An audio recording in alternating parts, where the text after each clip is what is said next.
Hello, this is Jenny Larson. I'll be demonstrating a postpartum maternal assessment head to toe. So before we go into the mother's room, we want to identify anything that we can collect from her medical record regarding her history, her medical history, her obstetric history. We want to know what type of birth she had, whether it was vaginal or cesarean. And all the labs, all the OB maternal labs will give us a lot of information before we go in the room. Also, any medications that she may be on, IV medication, so that we're prepared when we enter the room to check all of those things. When I enter the mother's room, I'm going to make sure and do hand hygiene, give mother privacy, and check her identifiers, asking her name and date of birth, and then looking at her wristband to verify. Make sure that all of the equipment that you use is sufficiently cleaned, especially the ones that go between patients, like our stethoscope, using covers and individual items where possible, and always using gloves for protection. Okay, so I have my model. Postpartum mother is my 12-year-old daughter, so she has agreed reluctantly to help me with this. So I like to start with the head, and all of the things that I've categorized go into that. So first would be if she's having any dizziness, whether she's sitting up or standing up, that would alert us to a postpartum hemorrhage.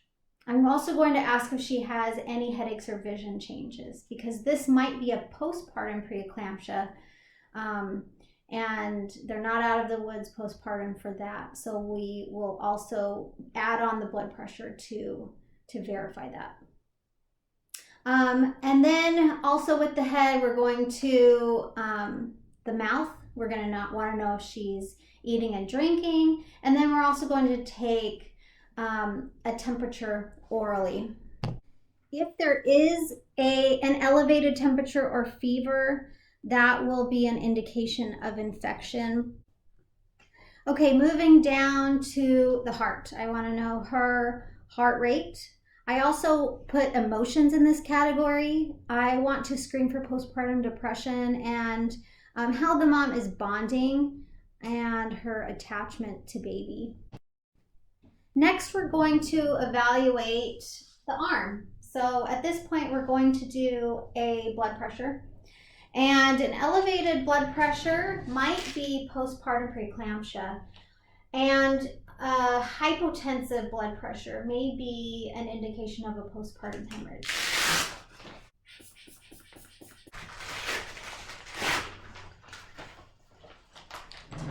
Okay, in addition, on the arm, we can get our radial pulse, and we can check IV access. We're going to check that IV access easily flushes. We're going to look and see if she has any active medications running through that IV. We're going to look at those medications and evaluate how they're working and why they're being given. Okay, moving down to the breasts, whether the mother is breastfeeding or not, we are going to assess her breasts for tenderness, evaluating for potential mastitis or clogged ducts. We're going to do our latch assessment and ask her about nipple pain, tenderness of the breast, and even if they're not breastfeeding, they can expect for their body to try and produce milk, and we may have to help with that suppression. Okay, our next assessment will be the uterine fundal assessment. So we're going to palpate, we're going to feel where that fundus is, we're going to measure it in relation to the umbilicus. So do we have a fundus that is rising? That would be an indication of a postpartum hemorrhage. We want to know how firm or boggy the uterus is as well. And then we're going to ask the mom during our palpation if she's noticing any significant tenderness, which would be an indication of an infection. In addition to the uterine palpation assessment, we want to ask about her cramping and pain level because we want to make sure that that is managed. If this mother has had a cesarean section, this is where we're going to evaluate that incision. We're going to evaluate if there's any signs of infection, which would be redness, heat to the touch, if there's any drainage, and if the wound is approximated well, or if we have a dehisced wound. Okay, moving down to our perineal assessment. We want to know if she had an episiotomy or a repair, if she has a hematoma that we're watching. We want to assess her pain level, and also any signs of infection of the repair. If she has intense pain in that area, we may want to rule out a hematoma.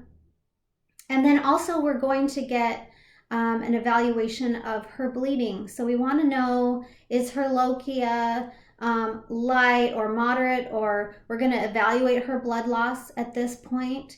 And if the bleeding has any odor, what color it is, and the amount. Okay, so moving down to the legs, we want to assess for edema or swelling. We want to assess our deep tendon reflexes, especially if she is on magnesium sulfate still postpartum for a preeclampsia. We want to make sure that that's not too high in her system, which would show up as reduced, delayed or absent deep tendon reflexes. And then if she's had a cesarean section, if she's in bed a long time, we always want to be cautious of DVTs and have a compression device on, or have her doing leg exercises for the reduction of that. We don't want to forget about our output. So we want to ask her about urine output, and if she's having any pain in that area or burning.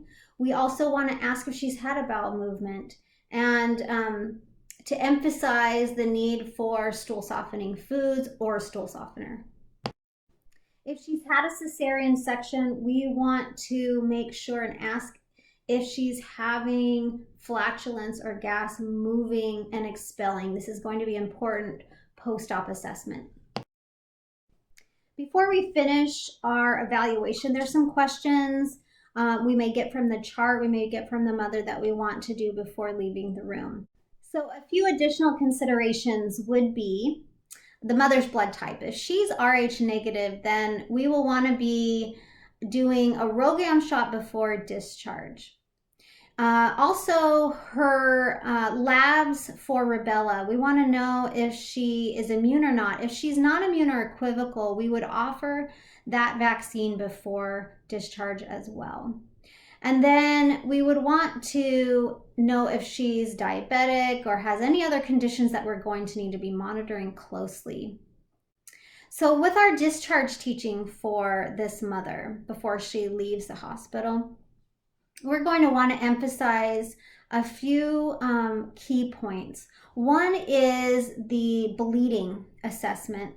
We want to teach the mother what is too much and when she needs to call. So too much bleeding would be filling a pad in an hour or less would be considered a hemorrhage that she needs to call about. Passing any large clots, having a foul smelling discharge, having, and those would be our postpartum hemorrhage assessments. We want to let her know the signs of infection. So we would want to let her know to report any uterine tenderness, a fever or chills. We would also want her to notify for any increasing perineal pain or any breast pain, especially lumps in the breast that may be turning into mastitis. We also want to emphasize postpartum emotions and the potential for postpartum depression, postpartum mood disorder, which includes anxiety and altered thought patterns. We want to emphasize that she can get help and evaluation for those emotional, mental health concerns as well. So that concludes our maternal postpartum assessment. Thanks for watching, and thanks to my daughter for sitting through that entire thing. Take care.